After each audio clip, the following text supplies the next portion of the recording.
मध्य प्रदेश में सीएम शिवराज ने की राष्ट्रीय शिक्षा नीति 2020 लागू। राज्यपाल मंगू भाई पटेल बोले, नई शिक्षा नीति ने देश को सुपर पावर बनाने का दिया मौका।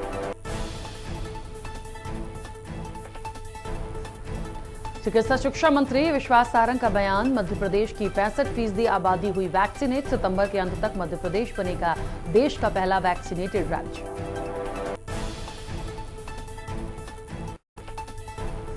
पूर्व मुख्यमंत्री कमलनाथ ने अधिकारी कर्मचारियों को चिताया, कहा अधिकारी कर्मचारी बीजेपी का बिल्ला लेकर घूम रहे हैं, कांग्रेस की सरकार बनते ही खोलेगी सबकी फाइल।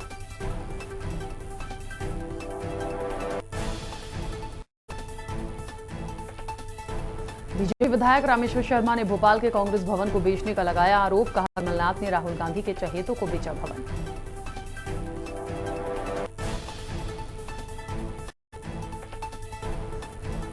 और तालिबान ने पाकिस्तान को बताया दूसरा घर। पड़ोसी देश और भारत के साथ व्यापारिक और रणनीतिक संबंध मजबूत करना चाहता है तालिबान।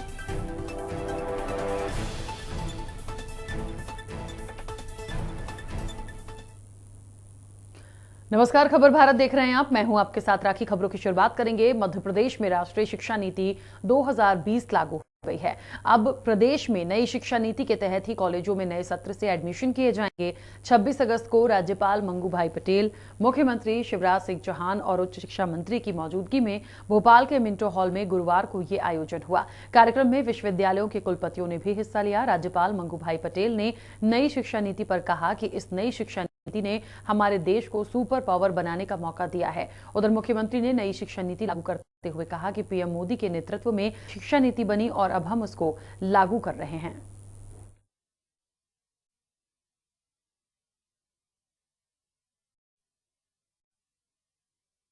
हम मध्य प्रदेश में आज से लागू कर रहे हैं।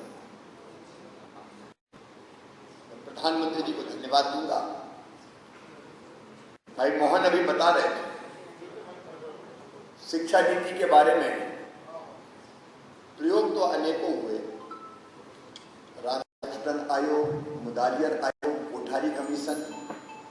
मैं उसके बहुत विस्तार में नहीं जाना चाहता, कि सही अर्थों में प्रधानमंत्री श्रीमान नरेंद्र मोदी जी की ये तरफ थी कि सचमुच में विद्यार्थियों के जीवन को बदलने वाली नई शिक्षा नीति उनके नेतृत्व में बनी और आज उसको लागू करने का सौभाग्य प्राप्त कर रहे हैं।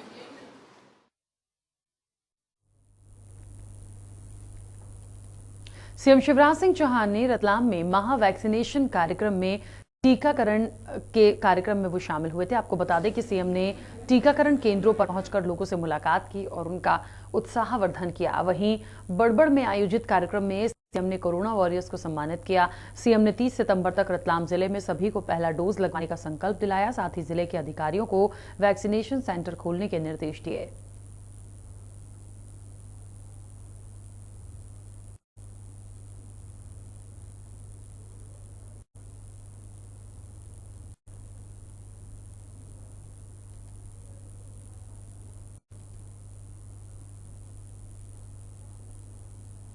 गृह मंत्री डॉक्टर नरोत्तम मिश्रा ने वैक्सीनेशन अभियान पर बड़ा बयान दिया है। उन्होंने कहा कि लोग बड़ी संख्या में वैक्सीन लगा रहे हैं। एक दिन में 23 लाख लोगों को वैक्सीन लगाई गई है। वहीं उन्होंने लोगों से अपील की है कि वैक्सीनेशन अभियान में हिस्सा लें और वैक्सीन लगवाएं। उधर उन्होंने कमलनाथ और कांग्रेस पर जमकर निशाना साधा।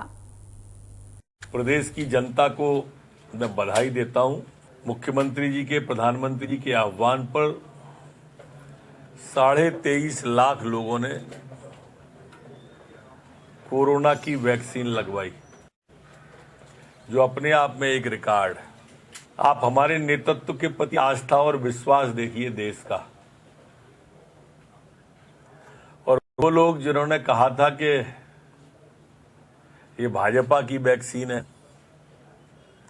किसी ने कहा था इसे लगा लो तो नपुंसक हो जाएंगे, किसी ने कहा था वैक्सीन मत लगवाओ।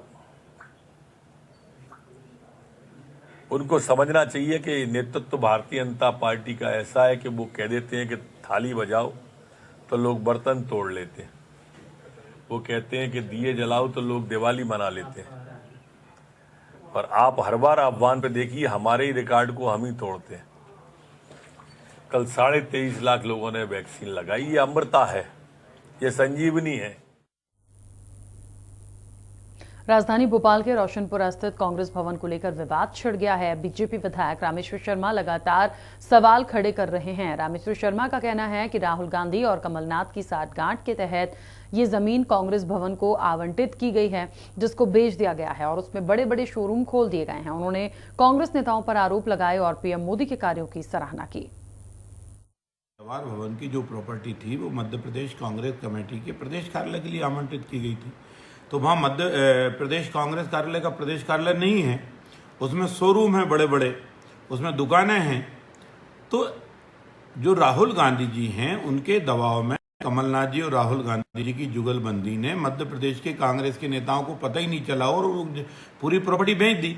अगर नहीं बेची तो कांग्रेस ये बताए कि उन्हें किराए पर दी है या उनको दान में दी है या उनको रोजगार नहीं था तो रोजगार खड़ा करने के लिए सबको मुफ्त दिए कि आप अपने परिवार का भरण पोषण करो और इसमें जब तक ये चलाओ। तो ये बात क्लियर करे ना। अब राहुल क्लियर नहीं कर रहे, उठा के रहे रामेश्वर शर्मा को पागल हो गए, उनको पागल खाने भेज दो। हाँ भैया, कांग्रेस कार्यालय ने कहीं पागल खाना खोला हो, क्योंकि आपके मेरे से ज्यादा पागल हैं। उनके इलाज जहां हो रहे हैं बता देना, हम भी वहीं करा लेंगे। लेकिन इससे पहले राहुल अंकल का भी तो इलाज करा लो। जब भारत के प्रधानमंत्री बोल रहे हैं कि जो प्रॉपर्टी के बारे में राहुल गांधी बोल रहे हैं, रेलवे के बारे में बोल रहे हैं या फैक्ट्रियों के बारे में बोल रहे हैं, उद्योग जगत के बारे में बोल रहे हैं, तो भारत के प्रधानमंत्री बोल रहे हैं ना कि हमने बेचा नहीं है, हमने लिमिटेड टाइम के लिए किराए से दी है और इतने मुनाफे में दी है और क्वालिटी और गुणवत्ता के साथ दी है, उसमें कोई भी छूट नहीं की जाएगी। जब ये भारत के प्रधानमंत्री बोल रहे हैं तो वो बोल रहे हैं कि भारत सरकार ने प्रॉपर्टी बेच दी, देश बेच दिया भारत सरकार ने। बालाघाट जिले में एक महिला के साथ दुष्कर्म का मामला सामने आया है। पीड़िता का आरोप है कि पति ने अपने ही भांजे के साथ मिलकर दुष्कर्म किया और मोबाइल पर 3 तलाक दे दिया। पीड़ित महिला का कहना है कि पुलिस कोई कार्रवाई नहीं कर रही। वहीं अब पीड़िता भोपाल में न्याय के लिए गुहार लगा रही है। मेरे पति ने अपने भांजे के द्वारा बलात्कार करवाया और मुझे धमकी दिया घर से निकालने की, तलाक देने की, कि अगर रिपोर्ट करोगे, FIR करोगे तो वो घर से निकाल देंगे। उनकी पहले से प्लानिंग थी, बहुत सालों से वो मुझे तलाक देना चाह रहे थे, मुझे छोड़ना चाह रहे थे। उनकी पहले से ही प्लानिंग थी और उनके घर वाले उनका सपोर्ट कर रहे थे और वो प्लानिंग के तहत ये काम हुआ है। मैं आज मेरे को पता चला कमलनाथ जी आए थे तो मैं उनसे मिलने आई थी। मैंने उन्हें अपना आवेदन भी दी और मैं मिर्ची बाबा के घर आई थी। क्या आश्वासन मिला वैसे आपको? आश्वासन तो यही मिला है कि न्याय दिलाएंगे, कार्रवाई आगे बढ़ाएंगे। अब देखिए क्या होता है।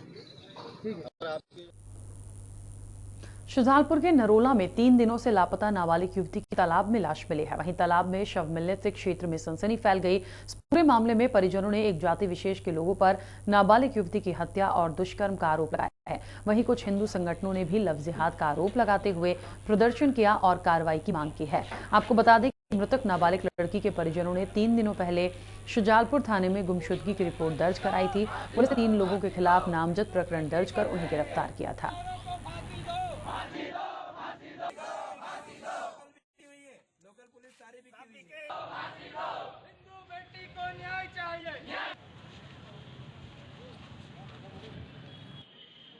बहन के साथ हुई दरिंदगी से पूरे क्षेत्र का हिंदू समाज आक्रोशित है और हिंदुओं का सब्र का बांध धीरे धीरे टूट रहा है और अगर ये बांध टूटा तो इसका खर्चाना भी बहुत बड़ा भरना होगा।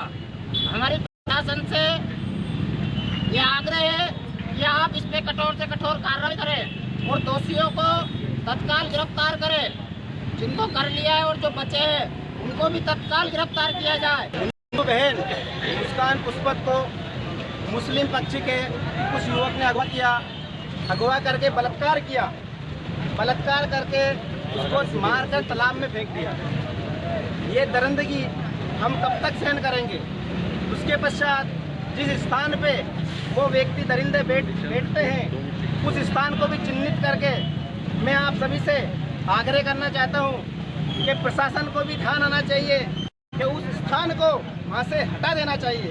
इसके पहले भी हिंदू समाज के ऊपर आक्रमण हुआ था उसी गांव के अंदर कुछ जिहादियों ने, क्या मालूम क्या प्लानिंग है, हर 8 दिन में वहाँ जमातें आती है, ना कोई लेखा जोखा होता है उनका, किसी प्रकार की उनके पास जानकारी नहीं होती है। जिस प्रकार हमारी बच्ची अगवा हुई थी, उसी रात को 3 दिन पहले जमात आई थी और उसी रात को वहां से जमात गायब हो गई थी।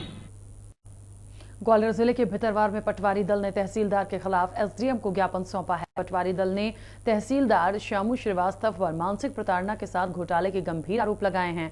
बताया जा रहा है कि बाढ़ राहत के कार्य में तहसीलदार ने अपने चहेते लोगों को लाभ दिलाया है, साथ ही बाढ़ राहत पत्रक मास्टर डाटा फेरबदल दिया है। आपको बता दें कि पटवारियों ने बंधक बनाकर तहसीलदार पर भूखा मारने का भी आरोप लगाया। हमने ज्ञापन में ये बोला है कि उनने जैसे हमारे पत्रक जमा करने के बाद भी और हमारे हड़ताल पर होने के बाद भी फ़ोन करके बुलाते हैं और आप बोलते हैं पत्रक में आपको ये परिवर्तन करना है, इसमें ये राशि करना है, वो राशि करना है, जबकि हम नियम के मुताबिक पहले ही जानकारी दे चुके हैं, सबमिट कर चुके। इसके अलावा और कोई बात? इसके अलावा ये बात की जब से हम यहाँ पे पोस्टेड है वो हल्का मतलब हल्का चेंज करना है, इसका हल्का उसको चेंज करना, उसका हल्का उसको चेंज करना, ये शुरू से चलता आ रहा है इसका। और इस तरह से मानसिक प्रताड़ना रहती है। अपना रिकॉर्ड सुधरवाना, किसानों के साथ समझ बनाने में इसमें काफ़ी टाइम भी लगता है और बावजूद इसके आप इतनी जल्दी हल्का कोई भी बदलना, किसी का किसी को देना, तो हमारा और किसानों को सामंजस्य नहीं बैठ पा रहा और उसका परिणाम ये है कि उनके साथ कभी कभी दिक्कत की स्थिति आती है। जिले के पटवारी हड़ताल पर, उसके बावजूद भी जब भितरवार क्षेत्र में बाढ़ आई तो मानवता को समक्ष रखते हुए सारे पटवारी बाढ़ राहत कार्य के लिए यहाँ पर उपस्थित थे। युद्ध स्तर पर काम भी हुआ। सभी पटवारियों ने 16 तारीख को पूर्ण रूप से पत्रक भी जमा करा दिए थे, लेकिन बार बार पत्रक में संशोधन होना, पटवारी को प्रताड़ना करना, ये एक तो मानवता नाते कार्य वापस आए, ऊपर से पटवारी प्रताड़ित भी हो रहे हैं। देवेंद्र गौड़ जैसे साथी जो बिल्कुल सिंसियर काम किया, उनका निलंबन का आदेश थमा दिया गया। 2 साथियों के वेतन वृद्धि भी रोक दी गई है। तो सभी पटवारी, इनका एक तो लक्ष्य नहीं है सही, दूसरे की दुर्दशा सही नहीं है। कलेक्टर महोदय ने कई बार वीडियो समझा, उनके बावजूद भी कलेक्टर महोदय जी की बात को भी स्पष्ट नहीं समझ पाते और पटवारियों से बार बार पत्रक में संशोधन कराते रहे। किस पर आरोप लगा रहे? क्या कौन? हमने यहाँ ज्ञापन दिया तहसीलदार महोदय जी।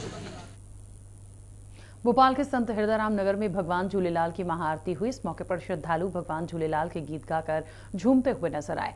साबूमल रजवानी ने कहा कि भगवान श्रद्धालुओं की मनोकामनाएं पूर्ण करते हैं। वहीं उन्होंने बताया कि भगवान झूलेलाल का स्वरूप जल और ज्योति है। भगवान झूलेलाल मंदिर पर भंडारे का आयोजन भी किया गया।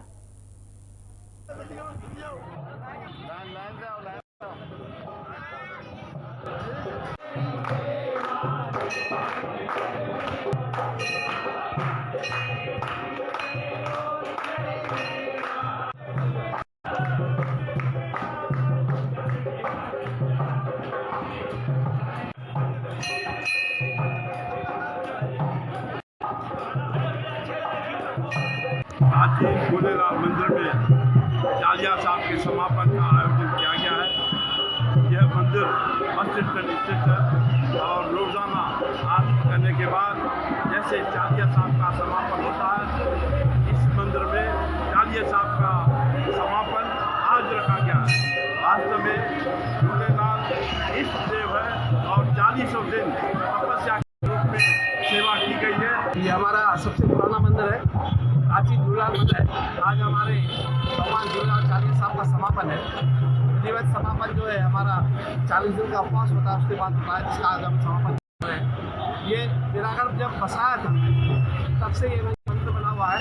अपना दत्तमल जी थे, इस मंदिर की सेवा करते थे और बिरागढ़ में कोई मंदिर के यहाँ जाता था कि बटकों का मंदिर कहाँ है, मटके रखे थे, पानी किया जाता है। मटके आज भी यहाँ पे रखे हुए हैं, लोग पानी पीने आते हैं। सबसे पुराना मंदिर है।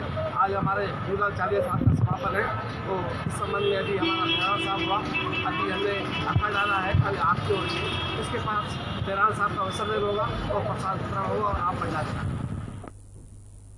देवसर विधायक सुभाष रामचरित वर्मा सिंगरौली जिले में पहुंचे, जहां उन्होंने अनुसूचित जाति मोर्चा का प्रदेश उपाध्यक्ष बनाए जाने पर कार्यकर्ताओं ने उनका स्वागत किया। जिले में दर्जनों जगह सुभाष रामचरित वर्मा के सम्मान में नुक्कड़ सभा की गई। साथ ही भाजपा नेताओं ने रैली निकालकर भी उनका स्वागत किया।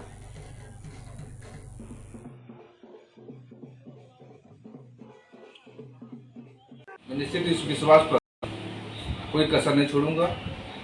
मध्य प्रदेश में अनुसूचित जाति वर्ग आज प्रदेश का उपाध्यक्ष का दायित्व में, इससे पहले विधानसभा का देवसर विधानसभा से विधायक भी हूं।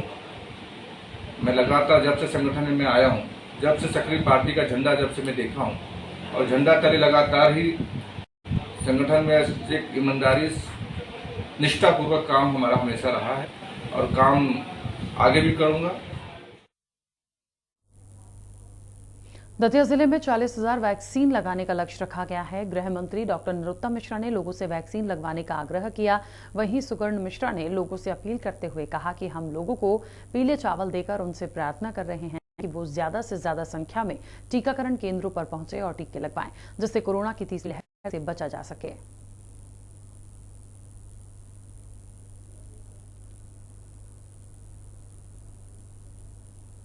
हम सब लोग घर घर जाके लोगों को प्रेरित करें, जिन्होंने पहली डोज लगवा ली है वो दूसरी लगवाएं, जिन्होंने एक भी लगवाई है उनसे हाथ जोड़कर निवेदन है कि कृपा करके वैक्सीन लगवाएं। कोरोना जैसी महामारी में भारत को अगर तीसरी लहर से बचना है तो वैक्सीनेशन अति आवश्यक है। हमने भारतीय जनता पार्टी कार्यकर्ताओं ने, समाज सेवी संगठनों ने आज घर घर जाके पीले चावल बांटे हैं, लोगों को हाथ जोड़कर उनसे निवेदन किया है कि टीकाकरण जल्द से जल्द कंप्लीट करें ताकि तीसरी लहर से भारत बचा रहे।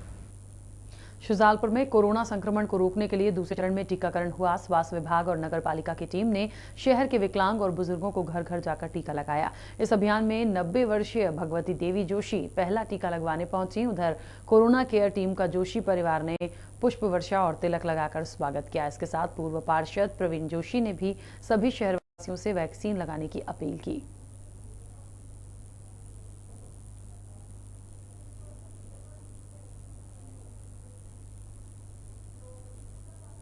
सतना में 3 दबंगों ने एक युवक की बेरहमी से पिटाई की है। इतना ही नहीं, दबंगों ने पिटाई का वीडियो बनाकर वायरल कर दिया। ये पूरी घटना कोटर थाना क्षेत्र के गोरिया गांव के पास की है। वहीं पीड़ित ने आरोपी हिमांशु, नीरज और विनय के खिलाफ कोटर थाने में शिकायत दर्ज कराई, जिसके बाद पुलिस ने आरोपियों के खिलाफ मामला दर्ज कर तलाश शुरू कर दी है।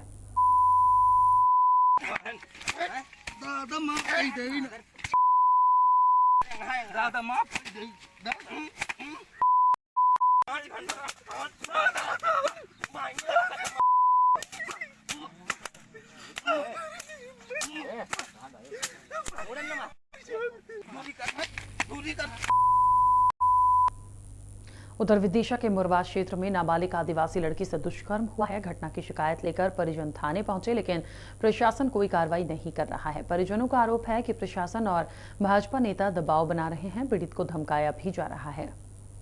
तेज बोलो।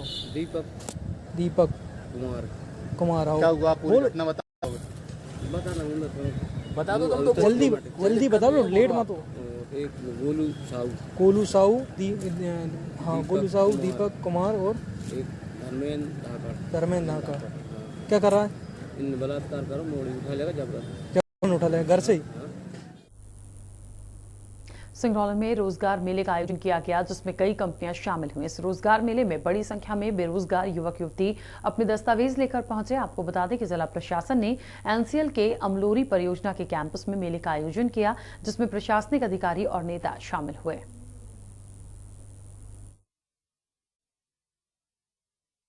मैंने बीएससी किया है मैथ्स, और मैं इसलिए यहाँ पे आई हूँ क्योंकि जानती है कि आजकल बेरोजगारी तो बढ़ी रही है। आई जस्ट होप कि मेरी जॉब लग जाए। मैं अप्लाई किया है, आज यूपीएल में कर लिया है अभी। तो अगर यहाँ से बाहर अगर जॉब मिलती है तो हाँ आप जा पाएंगे क्या? अच्छी जॉब में तो जा ही सकते हैं। मैं जो जिले के भी ऐसे युवा हैं जो कि अपने लिए कुछ रोजगार के साधन ढूंढना चाहते हैं या किसी जो यहाँ स्थापित संयंत्र में अपनी जो सेवा करना चाहते हैं, उनके लिए हमने यहाँ आज विभिन्न प्रकार के स्टॉल लगाए गए हैं। इस रोजगार मेले के माध्यम से हमें यह भी पता लगता है कि किस तरीके के जो हमारे व्यवसाय हैं उनमें लोग कार्य करना चाहते हैं। सिरोंज में पुलिस को बड़ी सफलता हाथ लगी है। एसडीओपी अजीत पटेल के नेतृत्व में पुलिस ने 4 आरोपियों को गिरफ्तार किया है, जिनके पास से 5 अवैध हथियार जब्त किए गए हैं। बताया जा रहा है कि आजम अवैध रिवॉल्वर लेकर गांव से सिरोंज की तरफ जा रहा था। मुखबिर की सूचना पर कार्रवाई की गई है।